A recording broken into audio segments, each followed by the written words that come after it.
اعوذ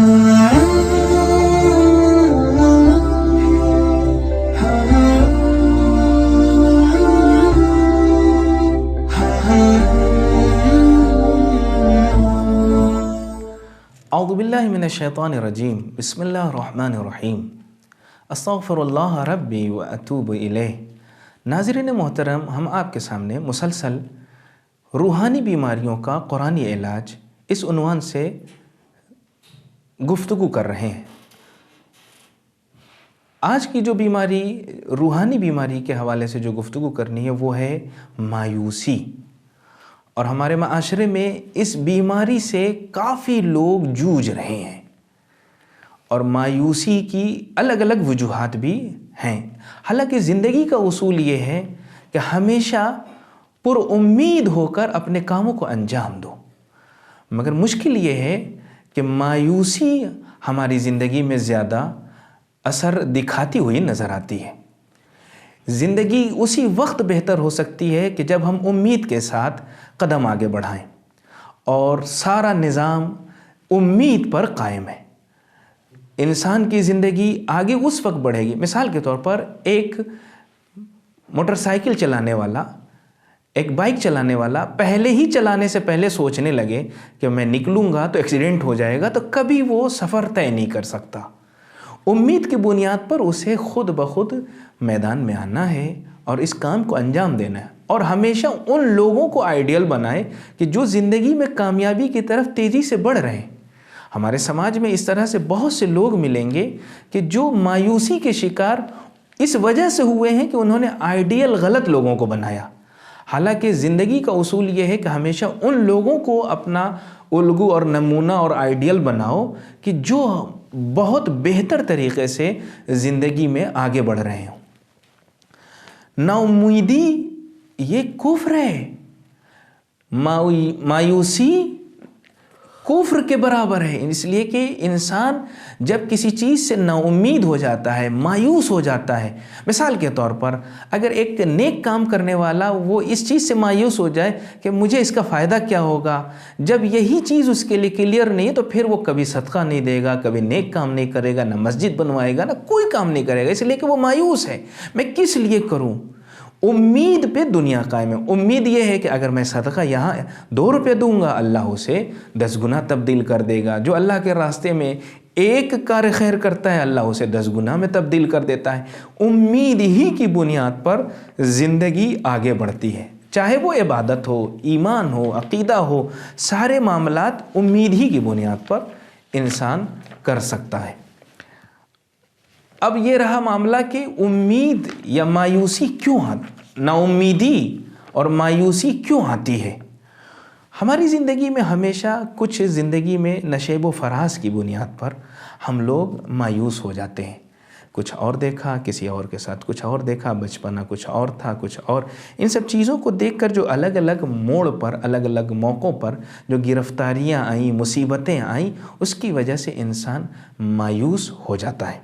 اسباب کو نہ جاننے کی وجہ سے کہ یہ چیز کس وجہ سے ہو رہی ہے، میرے زندگی میں یہ مصیبت جو آئی ہے، یہ پرابلم جو آئی ہے، یہ جو چیز ہو رہی ہے، اس کی وجہ کیا ہے، جب یہ نہیں جانتا ہے تو پھر وہ اس کام کو انجام دینے سے ہمیشہ کے لیے مایوس ہو جاتا ہے۔ مایوسی کفر کی بنیاد پر بھی انسان کر بیٹھتا ہے۔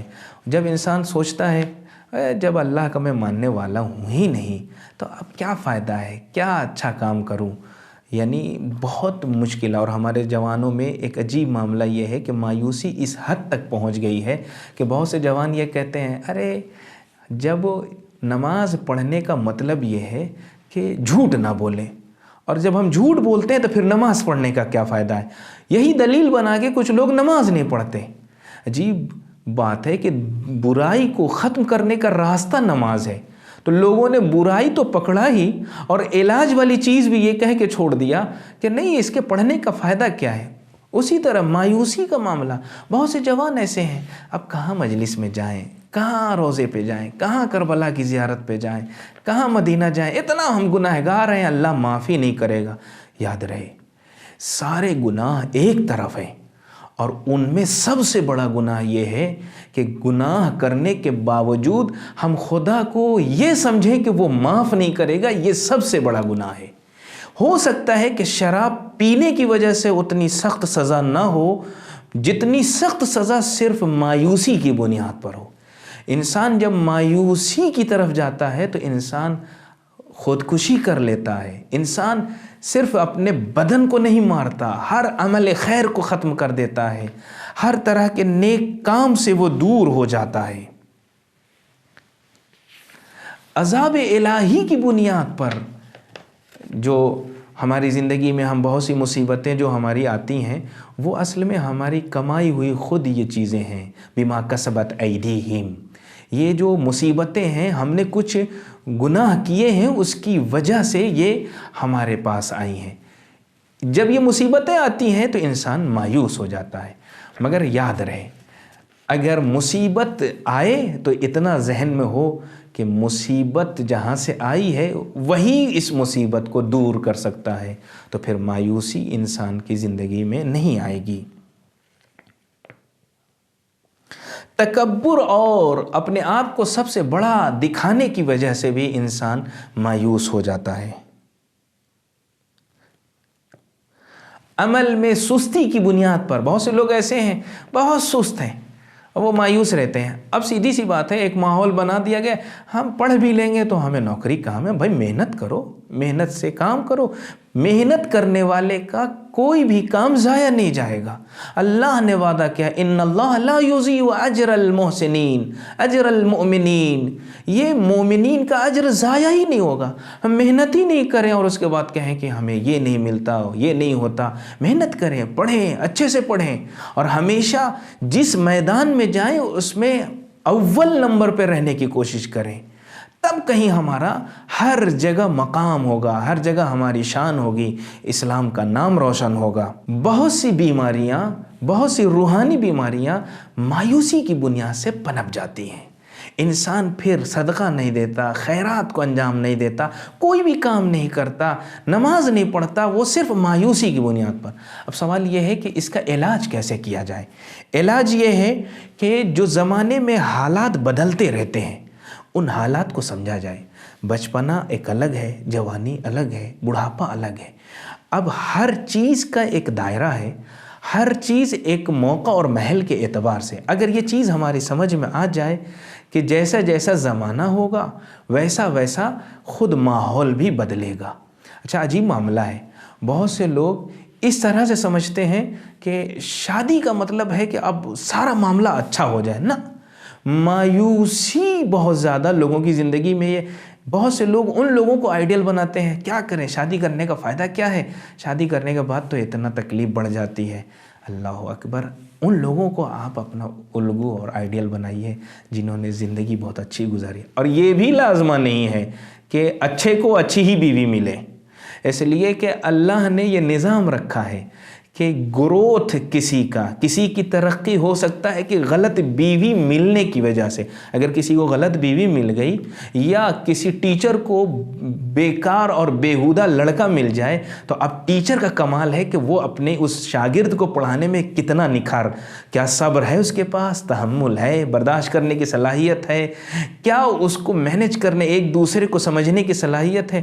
اگر دیکھا جائے تو بہت سی زندگیوں میں جو پرابلم ہے تو وہاں لوگ مایوس ہو جاتے ہیں. مایوس نہیں بلکہ روحانی ترقی ان چیزوں کے ذریعے بھی طے کی جاتی ہے. اور اس کے برعکس یہ ہے کہ کسی کو غلط شوہر مل جائے تو اس کا مطلب یہ ہے کہ یہ سارا نظام بنا ہی یہی ہے کہ بس ایک دوسرے کو تحمل کرو، برداشت کرو تاکہ. اور سیدھا سا معاملہ ہے، اللہ کو اگر راضی کرنے کی بات آ جائے تو اب دونوں اس بات میں کوشش کریں کہ میں بیوی سے زیادہ نیک کام کروں گا اور شوہر بیوی کے سامنے کہ میں بیوی سے زیادہ، بیوی شوہر کے مقابلے میں، دونوں ایک دوسرے سے نیک کام میں سبقت کریں. امید پر ہمیشہ کام کریں اور امید پر دنیا قائم ہے.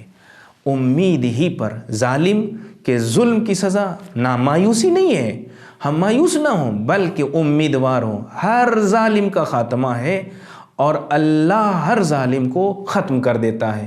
امید کی بنیاد پر ہم آگے بڑھیں. مایوسی سے بچنے کا جو راستہ ہے وہ یہ ہے کہ ہمیں یہ ماننا چاہیے کہ لا یکلف اللہ نفسا الا وسعہا، اللہ توانائی اور صلاحیت سے زیادہ کسی کا بھی امتحان نہیں لیتا۔ اگر اس کی زندگی میں مصیبتیں یا پرابلمز آ رہی ہیں تو اللہ اس کو ترقی تک پہنچانا چاہتا ہے، اللہ نے اس کی ترقی کا راستہ اسی میں رکھا ہے۔ اور پھر قرآن کی آیت ہے لا تقنطوا من رحمت اللہ کی رحمت سے مایوس نہ ہونا، اس لیے کہ اگر مایوس ہو گئے تو پھر تمہارا کوئی بھی عمل، تمہارا حوصلہ ختم ہو جائے گا، تمہارا جذبہ ختم ہو جائے گا۔ اس لیے ہمیشہ مایوسی سے دور رہا جائے، وہ بھی عمل خیر کرنے کی بنیاد پر، اور جو حالات بدل رہے ہیں ان حالات کو سمجھنے کی کوشش کی جائے۔ اگر مصیبتیں آ رہی ہیں تو اسے یہ بھی سمجھا جائے کہ یہ میرے گناہوں کی سزا ہے، نہ کہ اللہ کی طرف سے کوئی انتظام ہے کہ وہ زبردستی ہمیں کسی کفر تک لے جانا چاہتا ہے۔ نہیں، وہ ہماری مصیبتیں ہماری خود گناہوں کی وجہ سے آئی ہیں۔ اگر ہم اپنی زندگی کے مسائل کو حل کر لیں، کس وجہ سے آئی ہے، کیوں ہوئی ہے، تو بہت سے مسئلے ہمارے آسان ہو سکتے ہیں۔